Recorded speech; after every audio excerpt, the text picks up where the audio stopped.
Hobby Lobby this morning and found this cute cup. I don't know if I'm gonna get it, but I really like it. And look, Christmas.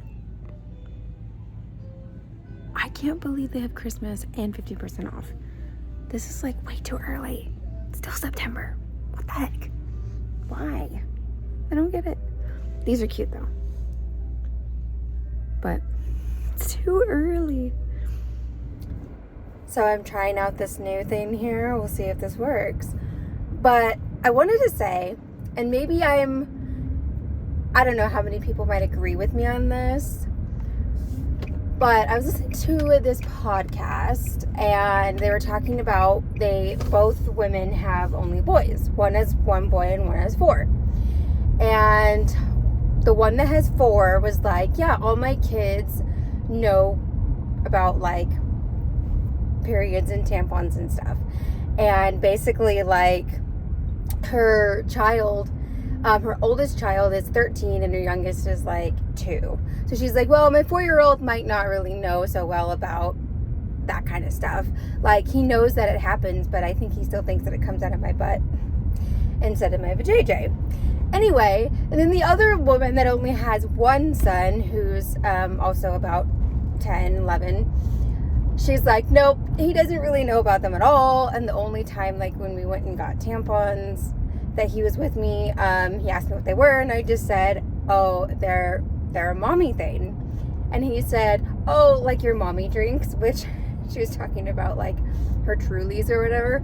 Anyway, but I kind of like the idea of teaching your children, especially your sons. Obviously you have to teach your girls, but teaching your sons at an appropriate age about this kind of stuff, because then hopefully they're not going to be as grossed out and they're going to be kind of adverse in it.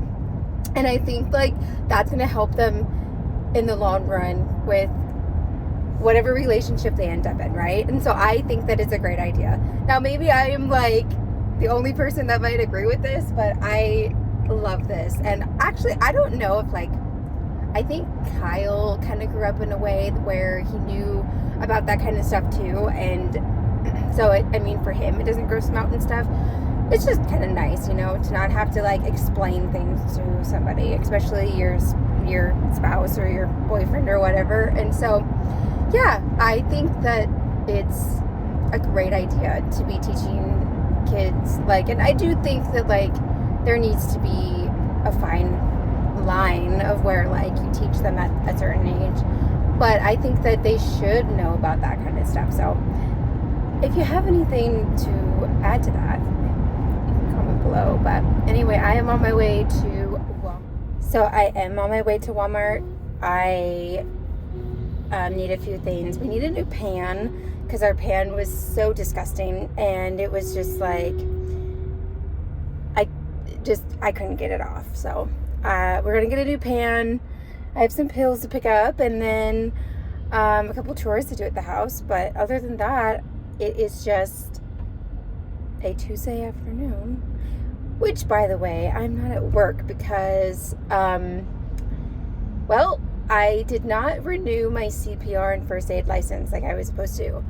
So, unfortunately, I have to go renew that this week before I can go back to work. Which, with a lot going on with getting the car and, you know, just court and stuff and other things, there's just been a lot going on. So it's been slipping away from me. I knew I needed to renew my license this month, but with renewing my license, I have to do the CPR and first aid, which is not that big of a deal. It's like an hour or 2 hours. So I got this bag that's actually pretty cute. Oh, whoops. I'll flip it to the front, but it's kind of cute. It's actually supposed to go, so it's actually really cute. I was testing it out because I didn't know if I liked this style or a different style, but there's quite a few pockets here. There's a pocket right here, and then there's a pocket right here, and 2 in the front. So this is the bigger pocket. And then this one is still pretty large, but it's not as large. Not as deep, I should say. This one's deeper because it goes a little further in. And I like the design on it. It's cute. It's comfortable. It's that plasticky but not plasticky feel fabric, if that makes sense. I don't know how to explain that. And it is really nice because if it gets dusty, I can just like wipe it off the washcloth or something. But it's cute, and I wanted it for when we went on our trip or if we go bike riding or anything like that. But this would be really great for when we go to the Grand Canyon. So I just got done at the DMV. I realized, wait, I have time and I need to get that done. I actually needed to change my license, obviously, to my new last name. But I also needed to register this car.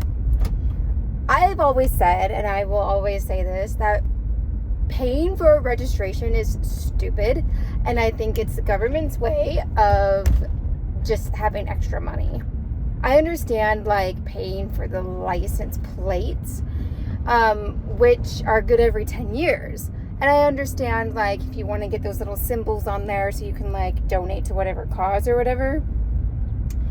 But again, I am still like, no, it needs to be like you just don't pay for the little stickers, because they went up again and they are now $65, I believe, or $170 for 2 years. So it's 65 or 68 for 1 year and 170 for 2. And I was like, well, it used to be 140 and it used to only be, I want to say like 50 something. I don't even know, but it definitely went up again. And I'm still going to say, I think that the government just, they're just scamming us constantly, all the time. So I don't know how many of you guys actually are aware of the whole SAG strike, if I'm saying it right. Basically the writer's strike. But I couldn't sleep last night, basically. I was up at like 3:30, 4 o'clock. And I was browsing Facebook, and I just ended up finding this post that was talking about Drew Barrymore and the backlash that's happening over there. So the backlash that's about Drew Barrymore is that she's continuing her show even though the strike is going on, and she's being compared to other shows that have canceled or have stayed on. So there's a big split there. So with her staying on, they're like The View and other shows that are choosing to, they can't keep writers. Like if they're, and I don't know much about The View situation because they're not as much in the media for some reason. And that's a point I'm going to make. But basically, if your current writers are on strike, you can't hire more writers or have temporary writers or anything like that.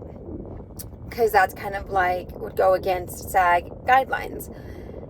And a talk show does not have, like, Drew Barrymore is not necessarily herself personally in a SAG clause, but she is if she's in movies. I don't think commercials follow under that. I think it's just movies.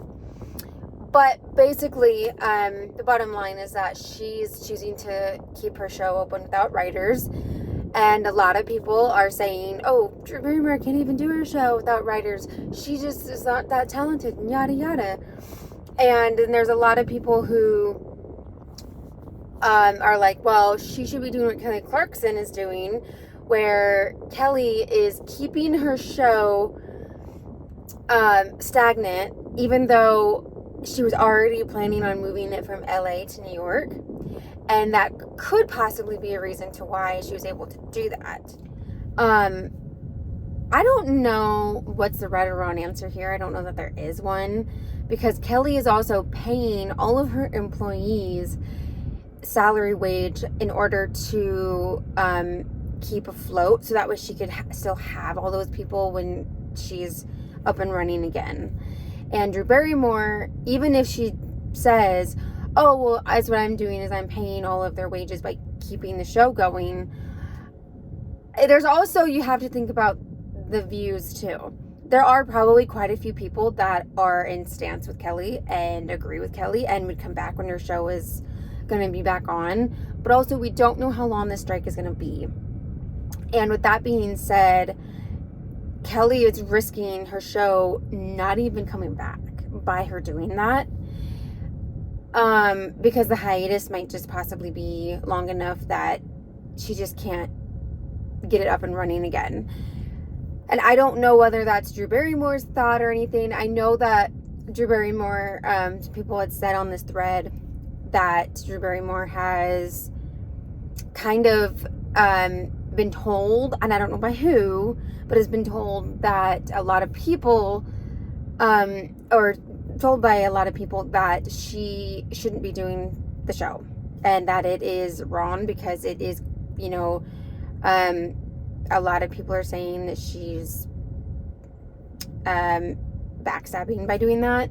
But in my mind, it's like, no, she's just trying to keep her show afloat so that way if the writers can come back or do want to come back, that they can, and that it's still a show there, and she's still giving wages to the employees. That it's a whole mix. And earlier in the year, basically right when this whole thing started, she ended up she was like going to be doing the MTV Awards, and she ended up not doing them, saying that it was because she was in support of the writers on strike. So that only makes me believe that either she just can't afford to pay everyone's wages, or she just is thinking down the road that it is more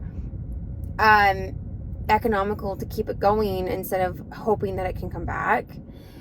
But then at the other hand, we don't know the whole story.